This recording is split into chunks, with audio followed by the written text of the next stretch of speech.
Hello everybody, how are you? And happy Mother's Day. Well, it's almost, I'm in Vancouver, British Columbia, so depending where you are, you're getting a lot closer to Mother's Day than I am.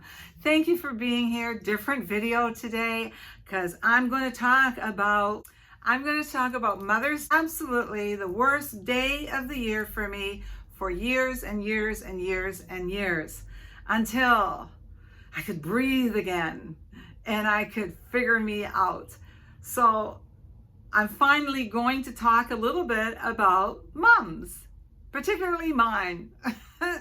I know we've mentioned it on and off. You guys have mentioned it. Let's talk about, your mom sounds like she might have been related to my mom, or were they sisters or whatever? Possibly, apparently, 1 in 10 of us may have a mom like I did, or like you have. I don't know, but those are the statistics apparently. So it's a little two parts to this video. So for a minute, I would like to welcome you to my channel. If this is your first time here, my name is Lady. I'm in Vancouver, British Columbia, Canada, about 2.5 hours north of Seattle, Washington. You got to come through the border though. And welcome to my channel. Okay, well, here's a little trivia for you. That's going to matter all that much. I was born on Mother's Day, 1950. I am the gift that keeps on giving. Now, how do you like that when you got a pair of socks you never want to wear? Anyway, so that's I think that's always kind of funny. I have to laugh about that. I laugh about it now. There was a time I took things a little more serious. Okay, so I would like to first of all say a very, very happy Mother's Day to all of you out there who have nurtured, loved, cared, been the biggest cheerleader, put bandages on those owies. Oh, your kindness, your hugs, your love. Oh, the words of encouragement that you give on a daily basis, even when you're totally exhausted and you could use a whole bunch of them yourself. Have a wonderful day. Now, I'm one of those that, you know what, I'm not big into the gift thing on Mother's Day, because I have learned over the years, and I'm sure a lot of you other ones who are probably in my age bracket, at 74 almost on Tuesday, are saying, yeah, your time and being with your kids, or it's that's kind of the nicest Mother's Day you can have. Yeah, I mean, there was a time. Your birthdays are different because that's, bring on the trinkets. But Mother's Day's got a real different meaning for me, because it was such a difficult one for me for many, many, many years. Okay, so all of you out there, just know when you get up every morning, and I've been there, 3 kids, exhausted, tired, working, the mom thing, the partner thing, the cook, the bottle washer, the grocery shopper, some of you, the mechanics, the nurturer, the lover, the nurse, the doctor. Oh my gosh, the roles that we play. Have a wonderful day. And then we got to remember too that Mother's Day isn't a great day for a lot of us. For me, it was about the connection and the relationship with my mom, but for some of you who had incredible relationships with your mother, who are just missing her so dearly today, and you're just thinking about, and I'm hoping you're thinking about all the wonderful memories that you have with her. And whether she's, your mom, your biological mom, whether she's your, somebody that played the role of your mom, that was just there for you and nurtured, you're in my thoughts as well.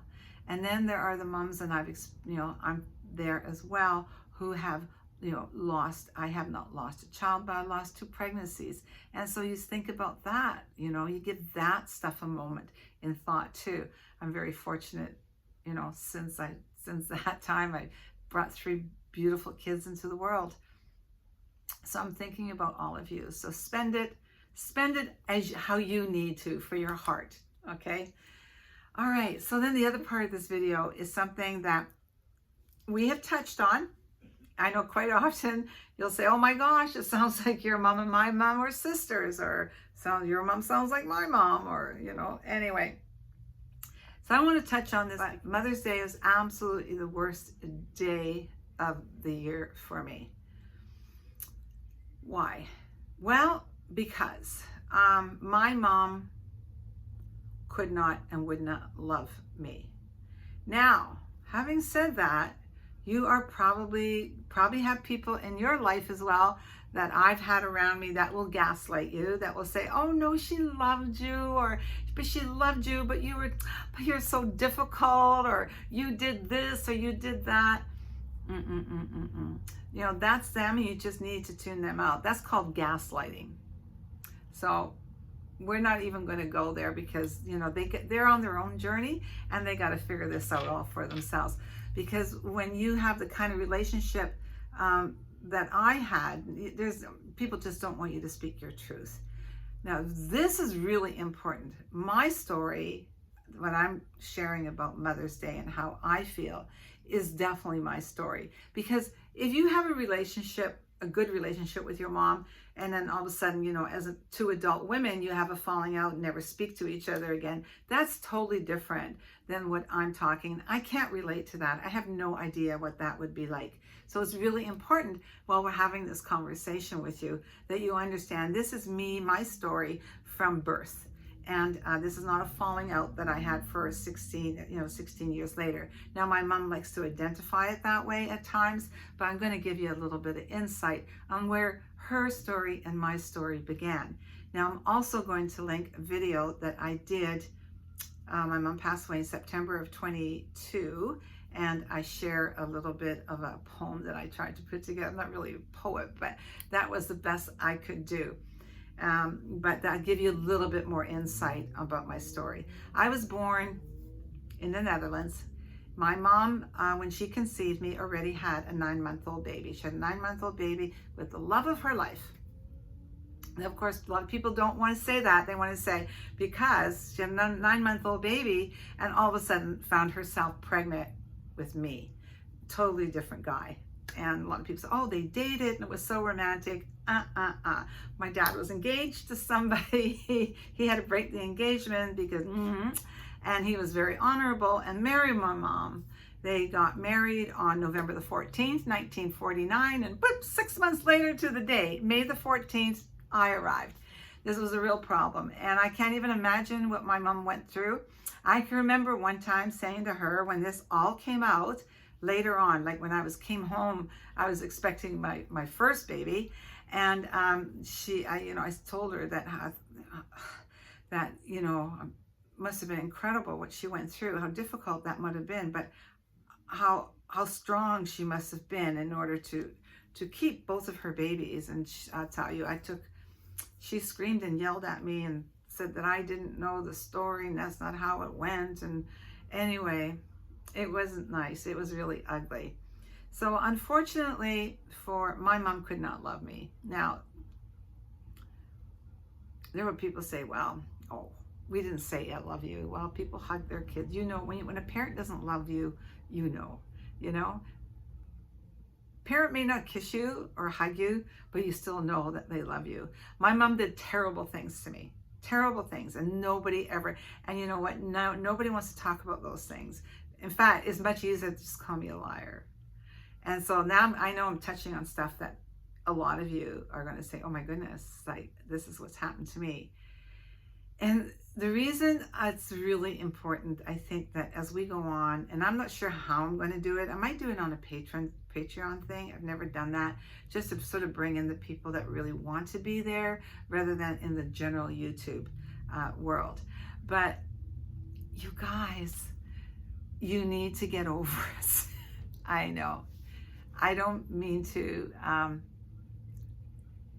It's not, you guys, you got to get over it. But I'm going to tell you, there is life after all of this. And you know what? My mom's gone, but I know for a lot of years, it didn't sit right with her that I was growing and blossoming. You know, when I was 43, I married the most incredible guy. I've had the most incredible life. My happiness and everything started to bloom. This is not something that sat well with my mom, because I was her scapegoat too. Like, you know, as long as I could not be there and it would be my fault, or I could just whisper the wrong thing and I would end up wearing it. So I want to at least put out there for you that, like I said in my thumbnail, is that she was my best teacher.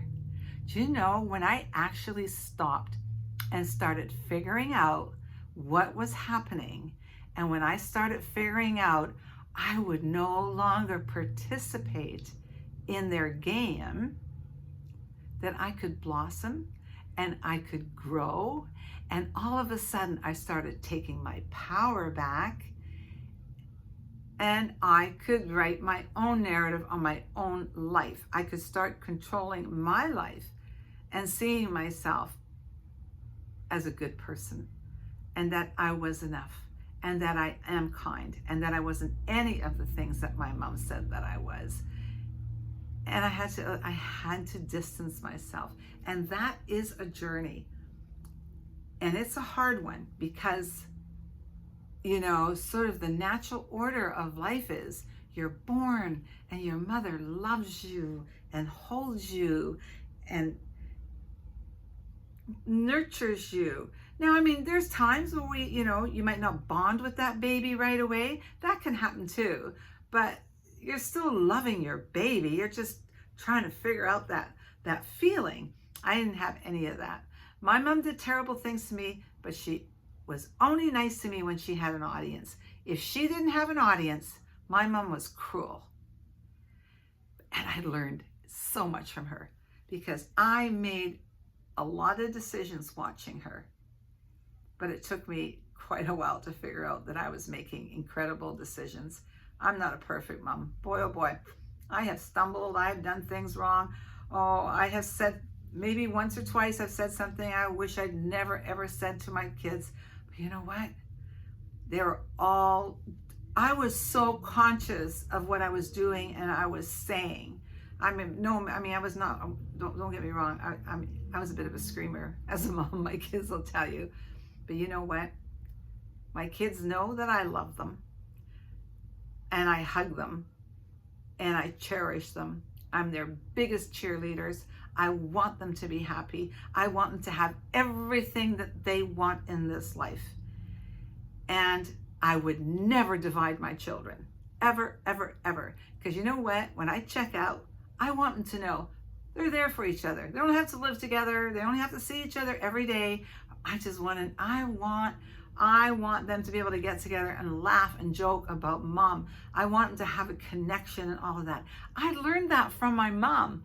I learned how to be a person that can love, and I have grown as an individual. But you know, the best thing of it is like that person was always there. That person has always been there, but because of the relationship with my mom when I was living at home, that person was never allowed to come out, because there had to be one person that got basically nailed for every incident or anything that ever happened. It had the name Lady attached to it. And you need to get yourself away from all that and start writing down the lessons. And I've told you guys quite a few times I started writing a book, but I'm going to start taking some things, and I'm going to, like, a really bad experience that I had with my mom, and then I'm going to share with you what the lesson was for me. It's totally personal, but I'm hoping in time as we go that you can find some of those things in your life and say, okay, this really was uncomfortable, or this is awful.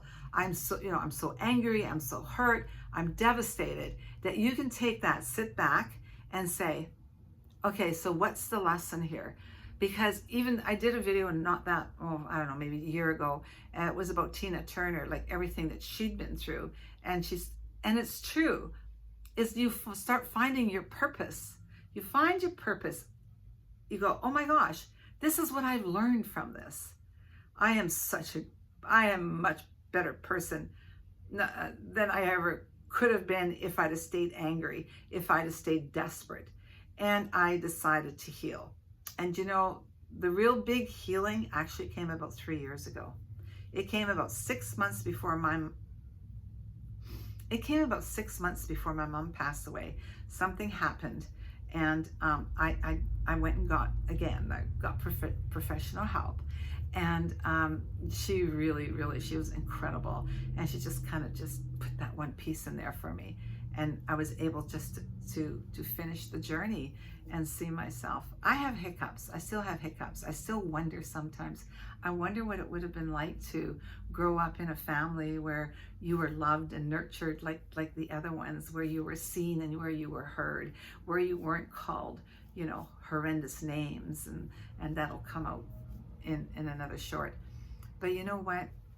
If you are struggling on Mother's Day like I have for years and years and years until I had my own babies, then when I had my own babies, I could start withdrawing.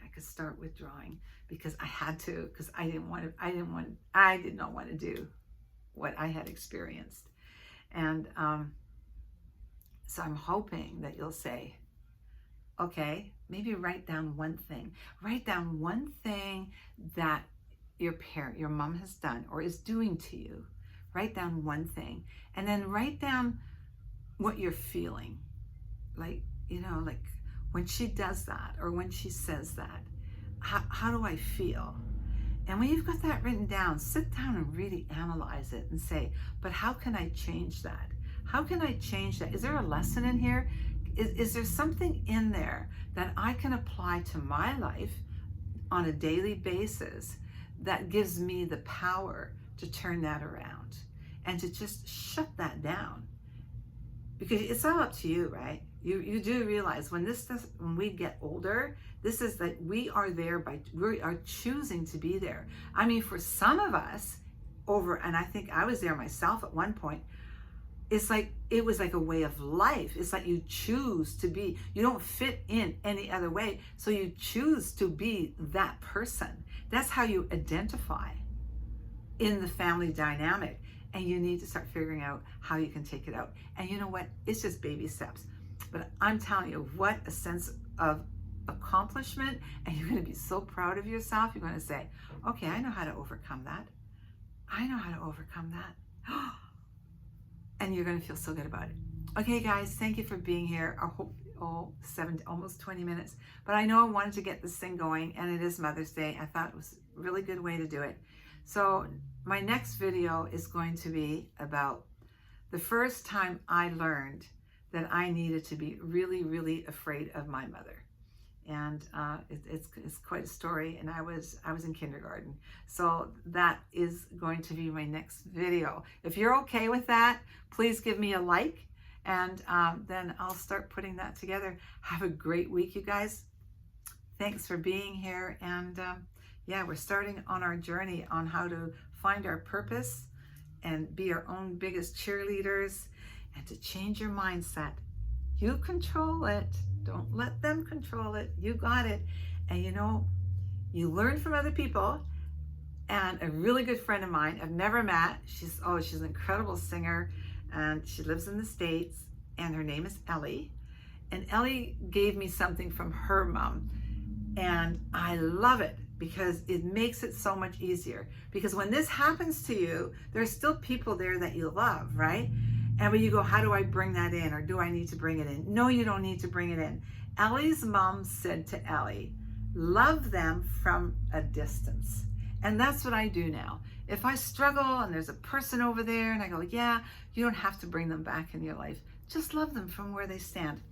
Elle, thank you. Thanks to your mom. I really love that saying. And I don't think a day goes by where I don't say, just love them from where they stand. You guys, and remember, there is no future in our past. Bring all the good memories and all the lessons, okay?